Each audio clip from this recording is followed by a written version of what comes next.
আসিব ফিরে ধান শিরডির তীরে, এই বাংলায় হয়তো মানুষ নয়,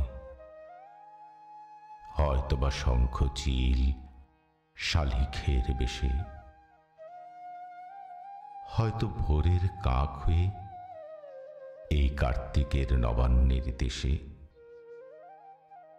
কুয়াশার বুকে ভেসে একদিন আসিব এই কাঁঠাল ছায়ায়। হয়তোবা হাঁস হব, কিশোরীর ঘুঙুর রহিবে লাল পায়,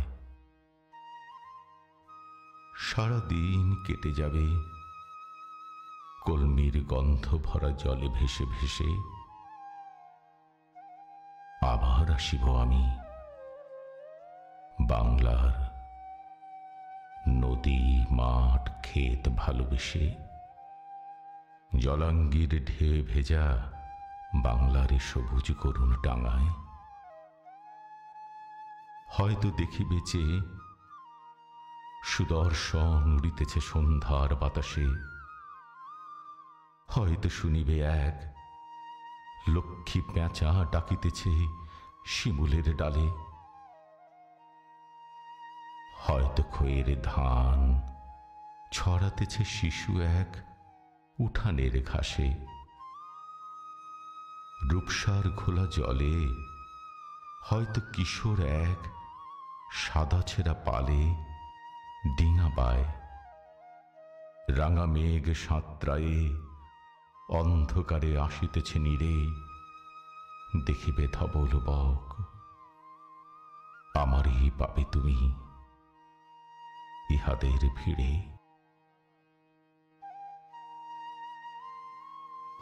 ডিয়ার ভিউয়ার্স, আমি এখন নদিয়া জেলার দেবগ্রামে রয়েছি। দেবগ্রাম নদিয়া জেলার গাংনাপুর রেল স্টেশনের খুব কাছের একটা অঞ্চল। এখানে একটা ফরেস্ট রয়েছে। আমি কিছুদিন আগে সেই ফরেস্টের একটা ব্লগ আপলোড করেছিলাম। এখন আমি দেবগ্রামে অবস্থিত একটা ছোট চার্চ, সেই চার্চটা ভিজিট করছি এবং আপনাদেরকে ঘুরে দেখাচ্ছি।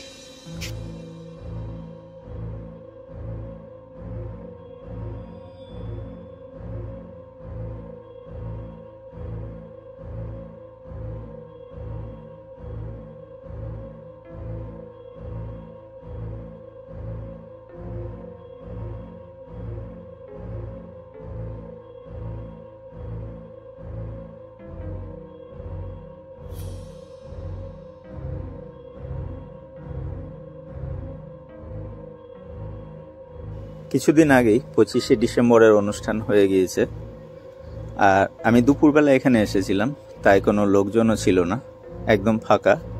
খুব সুন্দর জায়গায়, চারিদিকে সবুজে ঘেরা একটা ছোট্ট চার্চ।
ভিউয়ার্স, আমি এভাবেই গ্রাম বাংলার বিভিন্ন অঞ্চলে ঘুরে বেড়াই এবং সেখানকার প্রাচীন মন্দির, মসজিদ, গির্জা এবং প্রাচীন স্থাপত্য এগুলো আপনাদেরকে দেখানোর চেষ্টা করি। সেই সঙ্গে সঙ্গে সেসব অঞ্চলের প্রাকৃতিক সৌন্দর্য। যদি আমার কন্টেন্টগুলো আপনাদের পছন্দ হয় প্লিজ আমার চ্যানেলটাকে সাবস্ক্রাইব করে দেবেন আর লাইক, কমেন্ট এবং শেয়ার করে আমাকে উৎসাহিত করবেন। ধন্যবাদ বন্ধুরা, দেখতে থাকুন।